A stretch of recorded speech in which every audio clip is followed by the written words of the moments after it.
The Frog Prince. One fine evening, a young princess put on her bonnet and clogs, and went out to take a walk by herself in the woods.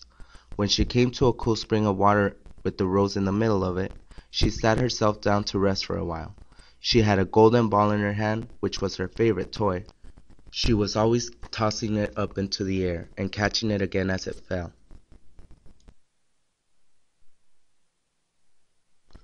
After a few times of throwing it up so high, she missed catching it as it fell. The ball bounded away, rolling along on the ground, until at last it fell down into the spring. The princess looked into the spring, but it was very deep, so deep that she could not see the bottom of it. She began to cry and said, "At last, if I could only get my ball again, I would give all my fine clothes and jewelry and everything that I have in the world."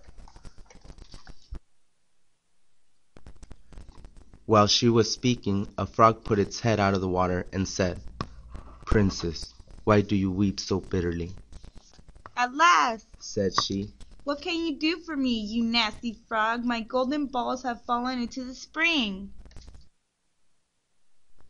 The frog said, "I do not want your pearls and jewels and fine clothes, but if you will love me and let me live with you and eat off your golden plate and sleep on your bed, I will bring you your ball again." "What nonsense!" thought the princess. "This silly frog is talking. He can never even get out of the spring to visit me, though he may be able to get my ball from me, and therefore I will tell him he shall have what he asks." So she said to the frog, "Well, if you bring me my ball, I will do all you ask." Then the frog put his head down and dived deep under the water, and after a little while he came up again, with the ball in his mouth, and threw it on the edge of the spring. As soon as the young princess saw her ball, she ran to pick it up, and she was so overjoyed to have it in her hand again, that she never thought of the frog, but ran home with it as fast as she could. The frog called after her, "Stay, princess, and take me with you as you said." But she did not stop to hear a word. The next day, just as the princess had sat down to dinner, she heard a strange noise, tap, tap, plash, plash, as if something was coming up the marble staircase, and soon afterwards there was a gentle knock at her door, and a little voice cried out and said, "Open the door, my princess dear, open the door to thy true love here, and mind the words that thou and I said, by the fountain cool in the greenwood shade." Then the princess ran to the door and opened it, and there she saw the frog, whom she had quite forgotten. At this sight she was sadly frightened, and shutting the door as fast as she could, came back to her seat. The king, her father, seeing that something had frightened her, asked her what was the matter. "There is a nasty frog," said she, "at the door that lifted my ball for me out of the spring this morning. I told him that he should live with me here, thinking that he could never get out of the spring, but there he is at the door, and he wants to come in." While she was speaking, the frog knocked again at her door and said, "Open the door, my princess dear, open the door to thy true love here, and mind the words that thou and I said, by the fountain cool in the greenwood shade." Then the king said to the young princess, "As you've given your word, you must keep it, so go and let him in."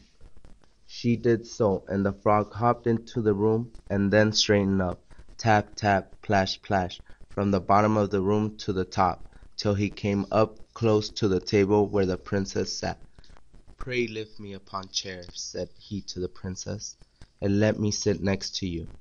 As soon as she had done this, the frog said, "Put your plate near me, that I may eat out of it."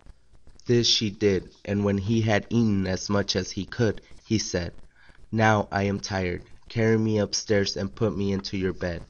And the princess, though very unwilling, took him upon her hand and put him upon the pillow of her own bed, where he had slept all night long.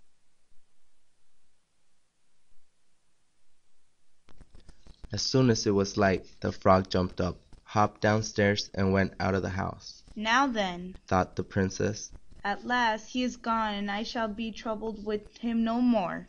But she was mistaken, for when night came again she heard the same tapping at the door, And the frog came once more and said, "Open the door, my princess dear, open the door to thy true love here, and mind the words that thou and I said, by the fountain cool in the greenwood shade."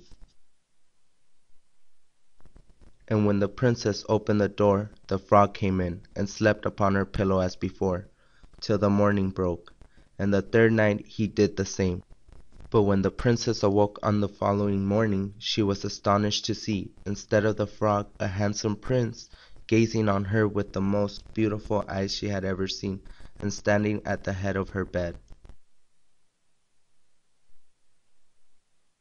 He told her that he had been enchanted by a spiteful fairy, who had changed him into a frog, and that he had been fated so to abide till the princess should take him out of the spring, and let him eat off her plate and sleep upon her bed for 3 nights. "You," said the prince, "have broken his cruel charm, and now I have nothing to wish for but that you should go with me into my father's kingdom, where I will marry you and love you as long as you live." And they lived happily ever after.